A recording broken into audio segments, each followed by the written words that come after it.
दोस्तों अगर आप मंथली इनकम चाहते हैं, जैसे कि आप पेंशनर हो गए, पेंशनर को मंथली इनकम मिलती है, चाहे देखें आपने होगा नौकरी वाले हैं, उन्हें हर पहली तारीख को 2 तारीख को फिक्स इनकम होती है, वो अकाउंट में आ जाती है। आप चाहते हैं कि मुझे भी हर महीने एक फिक्स तारीख को मुझे अमाउंट मिलता रहे और मेरा पैसा भी 100% सुरक्षित रहे। दोस्तों उसके लिए आपको लेकर आए हैं MIS स्कीम, पोस्ट ऑफिस की monthly income. MIS monthly income scheme, इसमें क्या होता है, हर महीने पैसा आपके सेविंग अकाउंट में आता रहता है और जो पैसा आपने जमा कराया वो आपका सुरक्षित रहा है। दोस्तों नमस्कार साथियों, अगर मेरे चैनल में पहली बार आए हो, चैनल को सब्सक्राइब करना है, वीडियो को लाइक एंड शेयर करना। दोस्तों तो आप बात करें मंथली इनकम स्कीम चाहते हैं तो उसके लिए शॉर्टकट में MIS कहते हैं पोस्ट ऑफिस। पोस्ट ऑफिस में आपका 100% सुरक्षित पैसा रहता है। मान लो आपने 20 लाख की MIS करा लिया, या 15 लाख की कराई है, 9 लाख की कराई दोस्तों MIS कराई है, 27 लाख की कराई है, उसमें पैसा क्या होगा, 100% आपका सुरक्षित रहेगा। तो इसमें क्या होता है कि बैंक में क्या होता है कि बैंक में तो MIS में क्या है कि पैसा आपका मान लो 9 लाख की MIS कराई तो 9 लाख तो सुरक्षित है, प्लस उसमें इंटरेस्ट जो मिलेगा वो भी सुरक्षित है। बैंक में आपने 9 लाख की MIS करा दिया, कुछ बैंक में पैसा डाल दिया और बैंक मान लो दिवाली घोषित होगी तो जो इंश्योरेंस होता है वो केवल आपका 5 लाख होता है। बैंक वाले आपको केवल 5 लाख देंगे, 9 लाख में 4 लाख आपको नहीं मिलेगा। तो ध्यान रखें, MIS वगैरह कराएं तो पोस्ट ऑफिस केंद्र सरकार की गारंटी साथ रहता है, तो पोस्ट ऑफिस में आपको एक खाता जरूर होना चाहिए।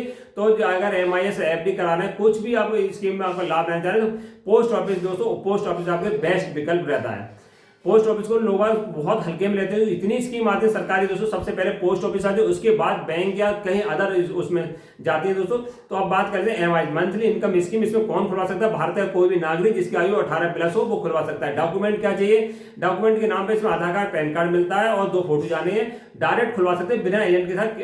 आप जाके पोस्ट ऑफिस में किसी भी पोस्ट ऑफिस, चाहे नजदीकी पोस्ट ऑफिस, चाहे छोटा हो या बड़ा हो, कहीं भी आप अकाउंट ओपन करा सकते हैं। और इसमें जो ब्याज रहता है, मान लो आपने जो पैसा जमा करो 5 साल के पैसा जमा होता है। इसमें क्या है, पैसा 5 साल के लिए जमा होता है, 5 साल के बाद जो जमा करा वो पैसा आपको मिल जाएगा। मान लो 1 लाख जमा करा, 1 लाख आपको पूरा मिल जाएगा। उसके बाद क्या होगा, जो ब्याज होता है वो हर महीने आपको बिना TDS काटे मिलता है। जो ब्याज और स्कीम में क्या TDS काटा था, मगर MIS में कोई भी TDS आपका नहीं काटा जाता है। तो बात कर लेते हैं इस स्कीम में इंटरेस्ट रेट 7.4% ब्याज दर है, लगभग 7.5%, थोड़ा 1% कम है, यानी 7.5 के लगभग ब्याज है इसमें। तो आप बात कर लेते हैं न्यू रूल्स क्या है कि MIS में कम से कम कितने रुपए जमा करें और अधिक से अधिक कितने रुपए जमा कर सकते हैं। कम से कम आपको पता होगा, नहीं पता तो सुन लीजिए, 1,000 रुपए कम से कम 1,000 रुपए जमा कर सकते हैं। अधिक तक इस स्कीम में 9 लाख रुपए जमा कर सकते हैं। सिंगल व्यक्ति 9 लाख जमा करता है। मान लो एक परिवार के 2 व्यक्ति मिलकर MIS कराना चाहते हैं ज्वाइंट अकाउंट में, तो 15 लाख जमा कर सकते हैं। अगर दोनों व्यक्ति मान लो 2 व्यक्ति मिलकर 15 लाख कर दिया और वो कहेंगे हमारे लिमिट तो 9 लाख है, तो 1.5 लाख रुपए अलग से एक्स्ट्रा जमा कर सकते हैं, तो इसमें मिलाकर 18 लाख हो गए। अगर अब इस स्कीम में क्या होता है कि जो ब्याज हर महीने आपको मिलेगा वो TDS रहित रहेगा, कोई भी TDS नहीं काटा जाता है। और इसमें मान लो कोई MIS को बंद कराना चाहते हैं, सबसे बड़ी बात आती है कि अब 5 साल की आपने फिक्स कर दी, कोई हारी हो गई, बीमारी हो गई, शादी भी हो गए, तो आपको पैसे की जरूरत पड़ जाती है, तब उस कंडीशन में MIS को बंद कर सकते हैं, नहीं कर सकते। मेन कंडीशन बात ये, तो MIS को बंद कर सकते हैं। उसके रूल्स ये हैं, अगर पहली साल में बंद करते हैं, MIS को पहली साल में बंद करते हैं, तो पहली साल बंद करने में क्या होगा, इसमें जो ब्याज मिला है, मान लो आपको जो महीने का मान लो 100 रुपये ब्याज मिलता है, आपको महीने का 100 रुपये ब्याज मिला, एक साल में आपको 1100 रुपये ब्याज मिल गया, 1200 मिल गया। जो मान लो 1 लाख रुपए का आपने MIS कराई थी, 1 लाख रुपए मान लो 1200 रुपये मिले, 1000 रुपये ब्याज मिला, तो 1000 जो बंद करेंगे तो 99,000, मान लो 1000 आपको ब्याज मिला तो 99,000 आपको वापस होंगे, 1000 रुपये कट जाए, क्योंकि सरकार ने आपको पहले ही ब्याज दिए। पहले साल में बंद करने पे तो 0 इंटरेस्ट मिलेगा, ध्यान रखना, पहले साल में 0 इंटरेस्ट। 3 साल तक बंद करेंगे तो आपको इसमें 2% आपको पेनल्टी कट जाएगी, यानी आपको ब्याज तो आपने पहले ले लिया, ब्याज पहले लिए, जो आपका पैसा है जमा है, मान लो 1 लाख रुपए जमा करा आपने 5 साल की, आप चाहते हैं कि पहले ही जमा करूं, 3 साल में आप बंद करना चाहते हैं, तो 3 साल में ब्याज तो हर महीने मिलता जा रहा है, ब्याज से कोई मतलब नहीं रहेगा। 1 साल के बाद जो 1 साल में 2% है, 2,000 रुपये आपको 98,000 रुपये मिलेंगे। अगर 3 साल के बाद 3 से लेकर 5 साल के बीच में बंद करेंगे MIS को, तो उसमें 1% कटेगा, यानी 99,000 आपको मिल जाएंगे। ब्याज आपको मिल गया, 4 साल का मिल गया और 99,000 आपको मिल जाएंगे, तो सबसे बढ़िया बेनिफिट है इसमें।